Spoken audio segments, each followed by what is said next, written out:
Olá pessoal, meu nome é Jéssica Carvalho, eu sou neuropsicopedagoga e hoje eu vim falar de educação para vocês.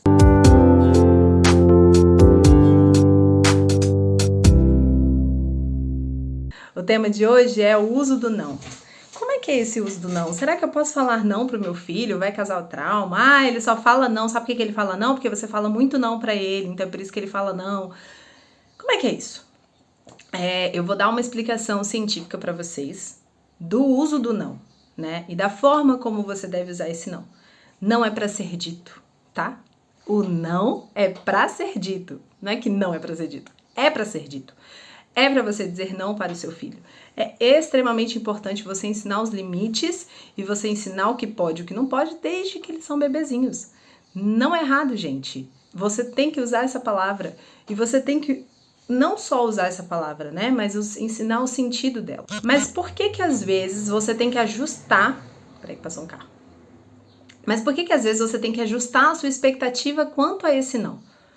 E é aí que tá o ponto e a chave de ouro. É o seguinte, quando o bebê, né, nasce e tudo mais, você tem aquele cuidado, né, não tem nada a ver com educação, é com sobrevivência mesmo. Até que você vai criando uma rotina, criando um modelo de educação para o seu filho, mostrando para ele o que pode e o que não pode dentro de uma rotina, que ele vai se entendendo nesse mundo, você vai dando muito afeto e tudo mais, até que ele começa a fazer coisas que não pode, como pegar uma sujeira do chão e comendo, como, né, ficar bravo e fazer assim, e você vai ensinando para ele que esse tipo de comportamento não pode comer o besouro do chão, meu filho. Como é que você faz isso? A gente faz isso assim, ó, com o bebê, a gente usa muito as feições, porque a gente aprende na primeira infância, quer dizer, a gente aprende como ser humano com os 5 sentidos. Então eu uso os 5 sentidos para aprender. Então a minha visão, ela vai falar muito, minha visão e minha audição vão falar muito para mim o que eu posso e o que eu não posso. Então o bebê, ele tem que olhar o seu rosto, o seu tom de voz e o que você fala, e ir associando essas coisas. Então eu não posso falar não para um bebê assim, ó, ele vai pegar a sujeira e dizer, ô minha filha, não faz isso. Não, não é assim. Você tem que olhar para o seu bebê e falar, não, não pode, filha. Isso é sujo? Não pode. Ele tá entendendo não? Não. Ele não tá entendendo a palavra que você tá dizendo, mas ele está começando a associar esse som ao seu rosto, aos seus gestos. Opa, aqui eu não posso ir. Opa, isso quer dizer que ele vai aprender na hora, gente? Não, porque a aprendizagem é desenvolvimento, tá? Então, assim, ele vai começando a associar essas coisas e a partir daí ele vai tendo o limite. Vai passando o tempo, até chegar ali uns 4 anos de idade, esse não é bem entendido ainda. Sabe qual é a primeira função que a gente entende? As ações. Então, uma criança, ela vai entender as ações daquilo que são ditas. Vai passando o tempo e eu continuo fazendo esse movimento de falar com o meu corpo e com a minha voz e com o tom e com o que eu falo, né? Não pode uma coisa dissociar da outra.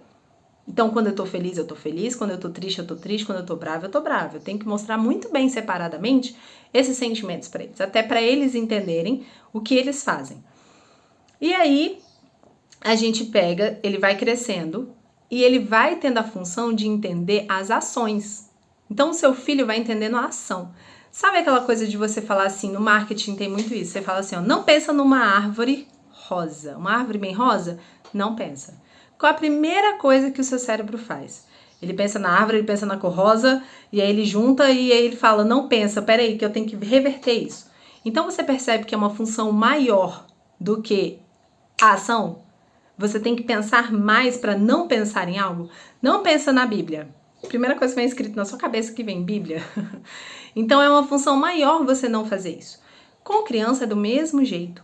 Quando eu falo para ele assim, ó, não pula do sofá, a primeira coisa que vai na cabeça dele é o pula. Então a gente tem que ser mais esperto. Não é que não pode dizer não para o filho. Não é que isso traumatiza o filho, muito pelo contrário, o limite tem que ser dado e deve ser falado. Mas é que a nossa expectativa tem que estar ajustada. Então, se eu sei que a ação tem mais efeito do que a negação da ação, eu primeiro dou a ação. Eu falo o quê? Desce. Desce daí. Desceu daí, aí eu falo, não pode pular. Para ele já ir associando com não.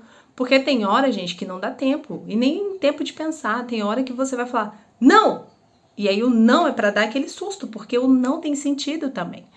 Mas é exatamente isso de você ajustar aquilo que você espera da criança e aquilo que você faz. Eu lembro claramente quando eu dava aula que tinha um aluno meu que estava correndo muito, eu não lembro se eu era coordenadora da escola, que se eu tava dando aula, e ele tava correndo muito pela escola, e eu falei, não corre, e ele, tá bom, e eu, não corre, e ele, tá bom, e eu falei, para!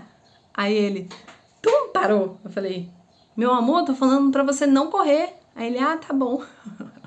Então, ou seja, eu estava falando pra ele, na cabeça dele vinha o quê? Corre, corre, corre, corre, corre. E ele correndo, e eu, não corre! E aí eu falei, para! E aí, na hora que eu falei ação, ele parou. Então, assim, se uma coisa não tá funcionando, vai pra outra. Se o não funcionou, dá ação. Dá aquilo que ele tem que fazer. É mais fácil pro cérebro da criança entender. Então, assim, o uso do não, o não tem que ser dito. Mas você tem que saber mais sobre como usar ele do que a criança. O problema não é pra criança, é pra você que quer que seu filho pare na hora e às vezes ele não para. Por quê? Porque ainda é difícil pra cabecinha dele. Gente, não esquece, segue, curte, comenta, compartilha, tararararara.